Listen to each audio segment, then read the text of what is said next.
नमस्कार सभी को, स्वागत है आपका मेरे YouTube चैनल में। अगर आप मेरे इस वीडियो को मेरे चैनल पर पहली बार देख रहे हैं तो मैं आपको बता दूं कि मैंने गरुड़ पुराण के 7 अध्याय अपने इस चैनल पर अपलोड किए हैं। जो स्टार्टिंग से गरुड़ पुराण के बारे में जानना चाहते हैं वो मेरे चैनल पर इन वीडियो को जाकर देख सकते हैं। जिस दिन गरुड़ पुराण के सारे ही चैप्टर पूरे हो जाएंगे उस समय मैं इसकी प्लेलिस्ट बनाकर डाल दूंगी, तो एक साथ देख सकोगे आप और देखने में आपको सुविधा भी होगी। और जो लोग देखते हैं मेरे चैनल पर उनके लिए है ही 8वां अध्याय आज। और चलिए शुरू करते हैं। आत्मा की मृत्यु के बाद की यात्रा और कर्मफल गरुड़ पुराण में इन्हीं का वर्णन है। गरुड़ पुराण हिंदू धर्म 18 महापुराणों में से एक है।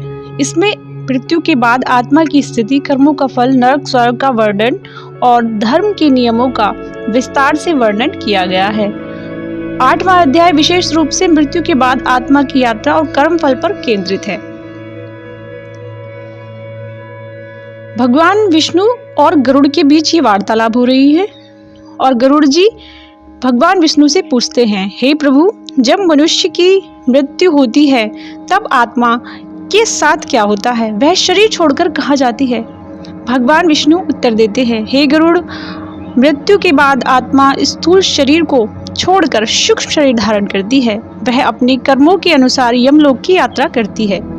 मृत्यु के समय प्राण शरीर से निकलते हैं। आत्मा अपने किए हुए पुण्य और पाप के कर्मों के साथ चलती है। कहते हैं ना कि कुछ लेकर नहीं जाते या कुछ लेकर नहीं आए हैं। मैं हर वीडियो में आपको एक ही बात बता रही हूँ कि हम अपने जो किसी और जन्म में हमने कर्म किए हैं अच्छे बुरे, उन्हीं के साथ इस धरती पर आते हैं और जो हम यहाँ कर्म करते हैं जीवन भर उन्हीं कर्मों के साथ हम वापस जाते हैं। ऐसा नहीं है कि हमारे साथ इंसान नहीं आते, लेकिन हमारे कर्म खुद के वो हमारे साथ जाते ही है।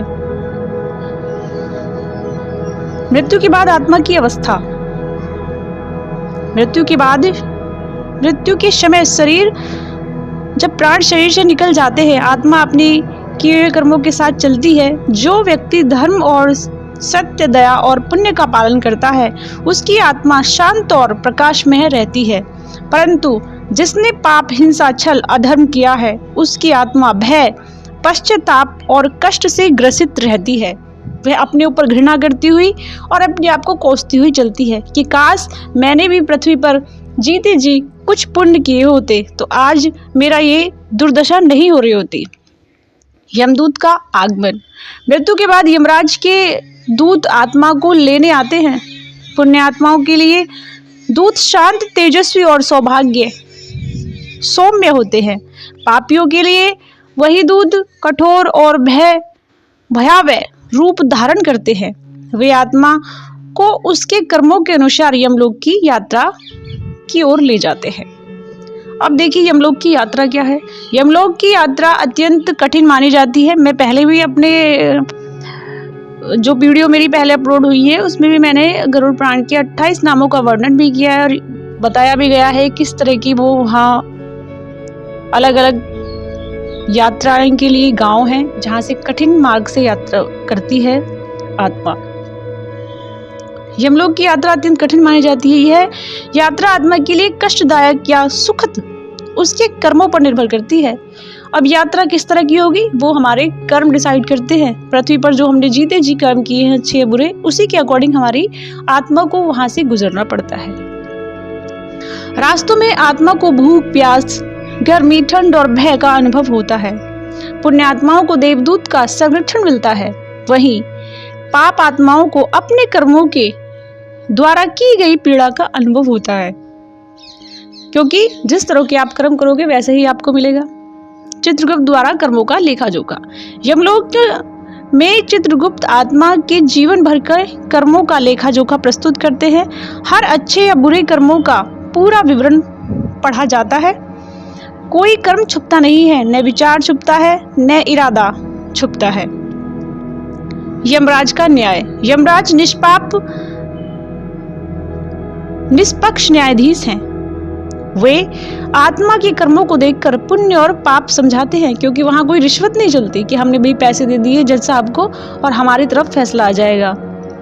वहाँ उनके कर्म ही चलते हैं, कर्म ही उनके विटनेस होते हैं और कर्म ही उनके, ये समझिए कि कर्म ही उसके रिश्वत होती है यमराज को। पुण्य आत्माओं को स्वर्ग लोक भेजा जाता है, पाप आत्माओं को नरक लोक के दंड भोगने को भेजा जाता है, कुछ आत्माओं को पुनर्जन्म दिया जाता है। 8वें अध्याय में मुख्य संदेश क्या है? नंबर 1, कर्म ही मनुष्य का सच्चा भाग्य है। अच्छे कर्म आत्मा को शांति देते हैं, बुरे कर्म मृत्यु के बाद कष्ट देते हैं। नंबर 4 पर है दया, धर्म और सत्य का पालन मोक्ष का मार्ग है। जीवन का हर कार्य भविष्य का निर्णय बन जाता है। ये ध्यान रखें आज ही और अपने कर्म जीते जी सुधार ले। भगवान विष्णु गरुड़ से कहते हैं, हे गरुड़, जो मनुष्य इस ज्ञान को समझता है वह पाप से बच जाता है और धर्म के मार्ग पर चलता है, वही सच्चे अर्थों में जीवन का उद्देश्य समझ पाता है। और गरुड़ पुराण हमें डराने के लिए नहीं, हमें यह समझाने के लिए है कि हमें अपने जीते जी जीवन में क्या करना चाहिए और क्या नहीं करना चाहिए, ताकि हमारे कर्म किससे अच्छे होंगे और किससे हम अपने कर्मों को दूषित करते हैं। इसीलिए ये सब बताया गया है। गरुड़ पुराण के अनुसार ही आपको समझना चाहिए, उसके समझ से चलना चाहिए कि हमें अपने जीते जी, झूठ बोलना सबसे बड़ा काम है आपको, जो आप डेली रोजमर्रा में ज़्यादा से ज़्यादा झूठ बोलते हैं उनको ख़त्म कर दीजिए। बिना वजह बिना रीज़न झूठ मत बोलिएगा। और हाँ, अपने अच्छे कर्मों का बैंक बैलेंस आज से ही भरना स्टार्ट कर दीजिए, ताकि आपके पुनर्कर्म, जो पुण्य कर्म है, वो एकत्रित हो जाए। और आने वाली जो आपकी मृत्यु के बाद की यात्रा है, ये तो कुछ टाइम का ही शरीर है, इसको छोड़ने के बाद जो आपको आगे जीवन मिलेगा या आपकी आत्मा को जो अच्छे मार्ग से फिर ले जाया जाएगा, वो आपके अच्छे कर्म ही डिसाइड करते हैं। उम्मीद करती हूँ मेरी वीडियो आप सभी को अच्छी लगी होगी, तो कृपया लाइक करें और चैनल को